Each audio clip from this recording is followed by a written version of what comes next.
Okay, I'm back here with another video, and then this is actually the acquisition of SNK by a controversial Saudi crown prince.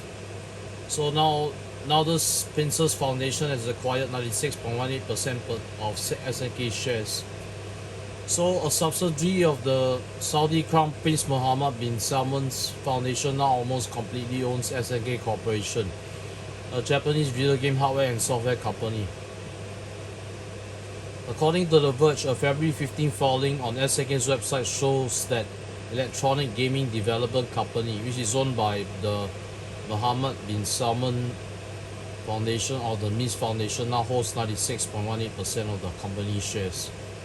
So SNK is the most notable for creating the Neo Geo arcade system and several franchises of games, including the King of Fighters, Metal Slug, Samurai Shodown, and Fatal Fury. SNK also helped publish many games including Reach of the Dragons, World Heroes, Ninja Masters, and Sengoku, along with Double Dragon for the hardware Neo Geo. The MIS Foundation investment in the Japanese company SNK reinforces its continuous commitment to its goals of empowering Saudi men and women through building economic partnerships within the foundation's updated strategy to maximize the positive impact on youth empowerment. This foundation said in a press release following the acquisition.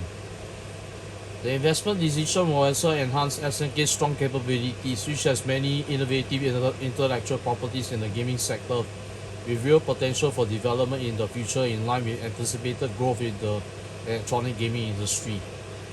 So it's a move that's already causing controversy, given that the crown prince Mohammed bin Salman has previously been directly implicated in the murder of Washington Post journalist Jamal Khashoggi, accused of sending an assassination hit squad into Canada, and is the de facto leader of a country repeatedly lambasted for multiple human rights abuses.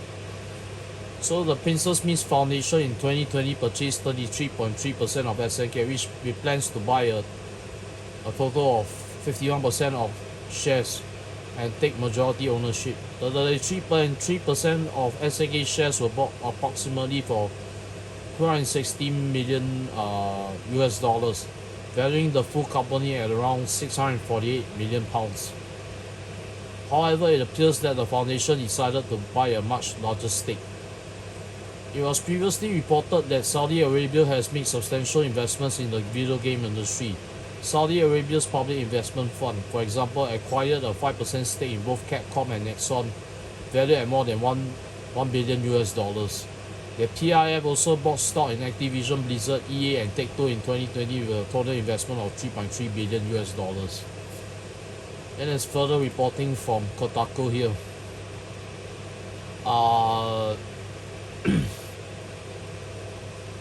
There's further reporting here. So they said that Saudi Arabia spent the last year throwing more money around the video game industry with strategic investments in companies like Activision Blizzard, Electronic Arts, Take-Two Interactive, Capcom, and Nexon. Like many of Mohammed bin Salman's dealings, these purchases fall within the Saudi Vision 2030 strategy established during his mid-decade rise to power, which on paper is meant to diversify the kingdom's oil-centric economy. In reality, however, Saudi Vision 2030 is a largely propaganda campaign focused on whitewashing Saudi Arabia's atrocious human rights record. The regressive monarchy seemingly hopes that aligning itself with entertainment industries around the world might loosen the purse strings of businesses wary of investing in the oil-rich company's economy, especially the murder of Jamal Khashoggi and the ongoing Uzbek Yemeni genocide still looming overhead. But not everyone in the games industry has taken money and run. When the League of Legends European Championship brokered a sponsorship promoting Neom, the idiotic techno city envisioned by Mohammed bin Salman, as a $500 billion oasis in the Saudi desert, public backlash forced tournament organizer Riot Games to apologize to its fans and back out of the deal. In an effort to expand our esports ecosystem, we moved too quickly to cement this partnership and cause rifts in the very community we seek to grow, Riot said at the time. While we missed our own expectations in this instance, We're committed to re-examining our internal structures to ensure that this doesn't happen again. I'm no expert in geopolitical maneuvering. I don't know what lies ahead for SNK now that it's owned by one of the closest people the modern world has to a supervillain. It could be that Bin Salman is looking to soften his regime's image via in-game propaganda, or perhaps he's hoping the investment itself is enough to make it look like it is a government in renaissance rather than one known for oppressing women, executing homosexuals, and promoting religious zealotry.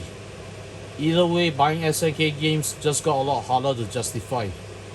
While it sure felt bad when SNK was purchased by a pachinko manufacturer back in the day, seeing that it gets scooped up by Saudi Arabian war criminals is a whole new level of disappointment.